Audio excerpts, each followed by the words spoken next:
The single worst decision you could ever make is investing in Airbnb right after watching a video about Airbnb.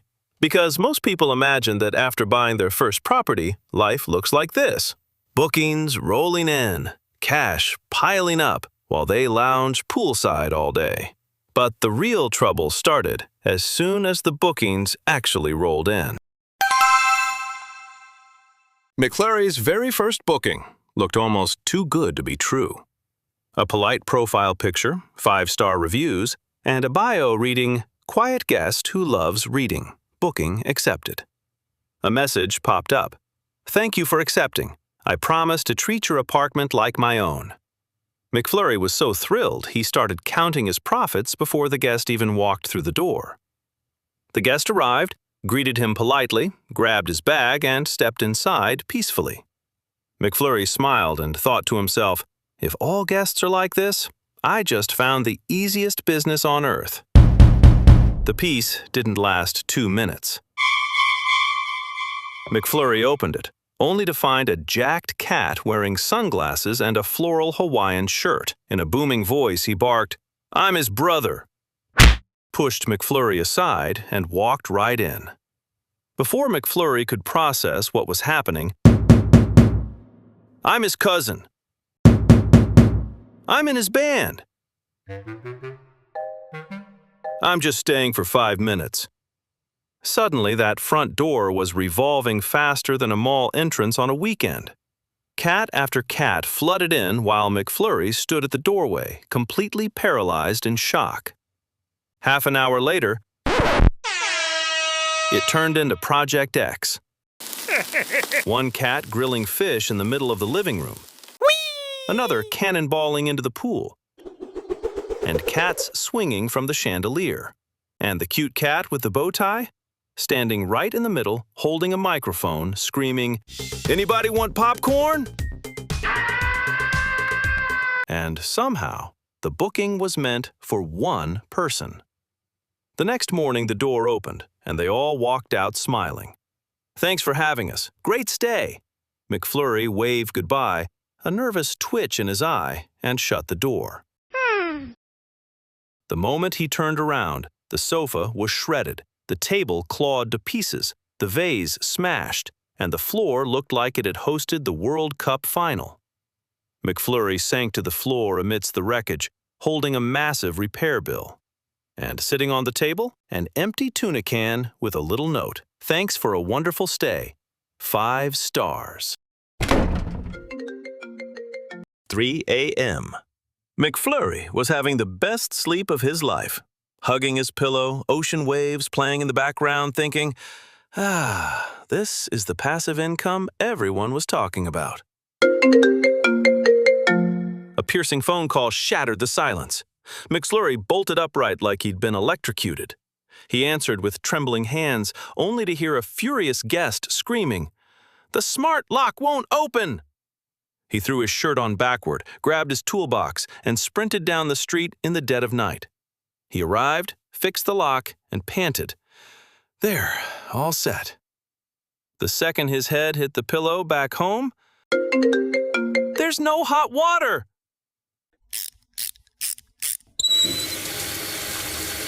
He dragged himself back home, but before he could even pull up the blanket, "The AC is leaking water all over my head!"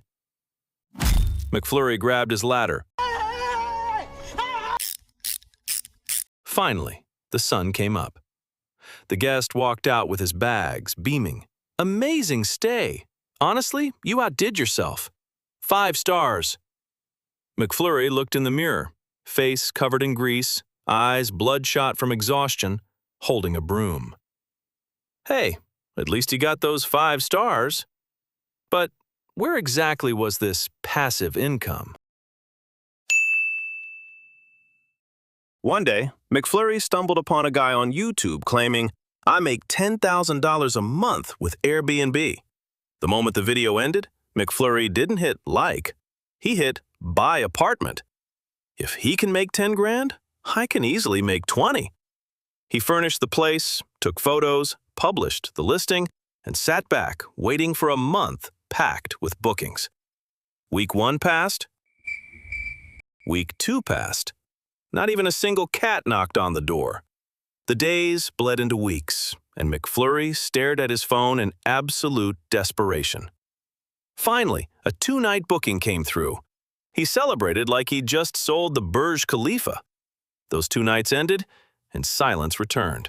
A full week of nothing. Then, a single-night booking. And while McFlurry opened the app every day praying for booking notifications, completely different notifications were blowing up his phone. Mortgage payment, HOA fees, insurance, Wi-Fi bill, electricity, platform fees. Deduction after deduction, while nobody was even sleeping in the apartment. At the end of the month, he checked his total revenue in the app and smiled. Then he opened his bank account, and the smile vanished instantly. He sighed and muttered, "Turns out the easiest way to make $10,000 a month from Airbnb is to make a YouTube video claiming you make $10,000 a month from Airbnb." Finally, McFlurry got the dream guest every Airbnb host prays for, a wealthy couple. Luxury car, elegant clothes, extremely polite. They even put their coffee cups back in the sink. McFlurry whispered, "This is it, the perfect booking." The stay went smoothly. No complaints, no 3 a.m. emergency calls, no parties. As they checked out, they smiled and said, "Thank you, everything was wonderful." McFlurry closed the door, took a deep breath of relief, and grinned. Easiest money I've ever made. He stepped inside. Everything was spotless and in place. Finally, I'm actually turning a profit. He sat down to calculate his net monthly earnings and opened his ledger, minus the professional cleaning fee, minus the restocked toiletries and cleaning supplies, minus the Wi-Fi bill, minus insurance, the wear and tear on furniture, towels, and linens that need replacing. With every line item he subtracted, his smile faded a little more. "Hi there, here for the routine maintenance." Beep, beep, beep. The smart lock started chiming a low battery warning.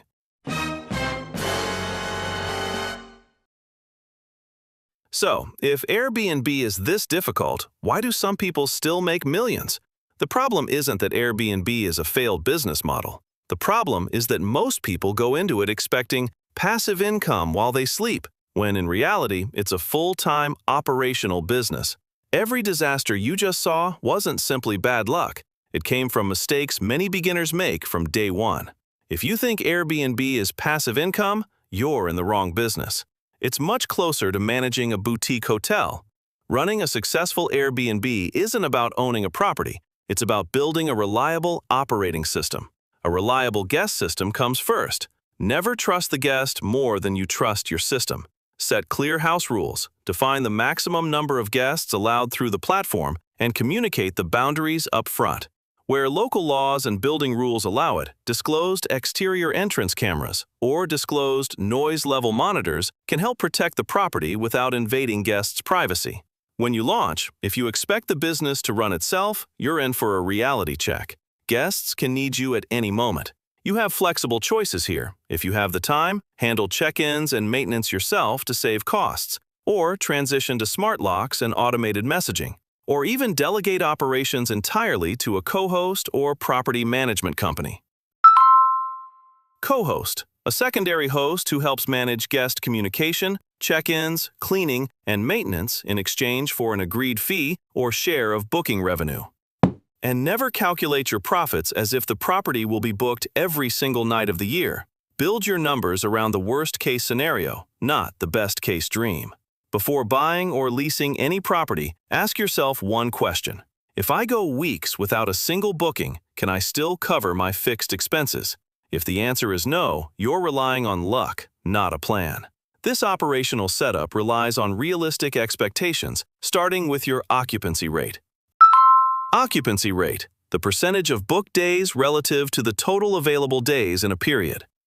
Never calculate based on 100% occupancy year-round.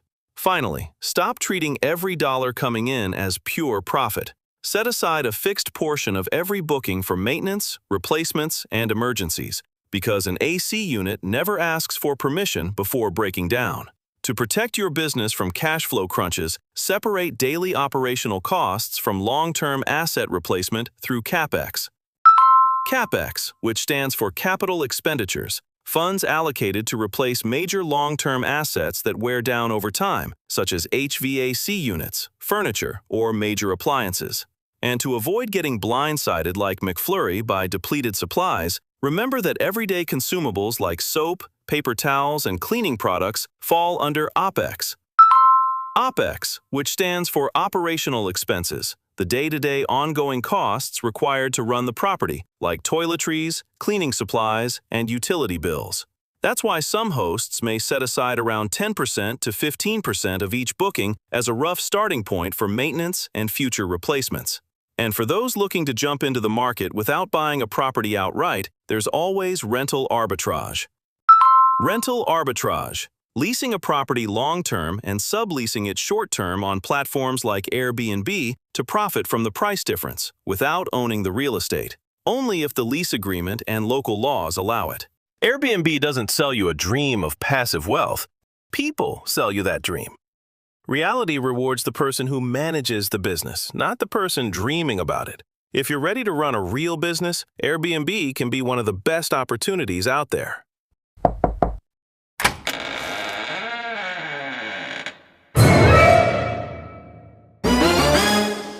Hey, can my brother stay with me?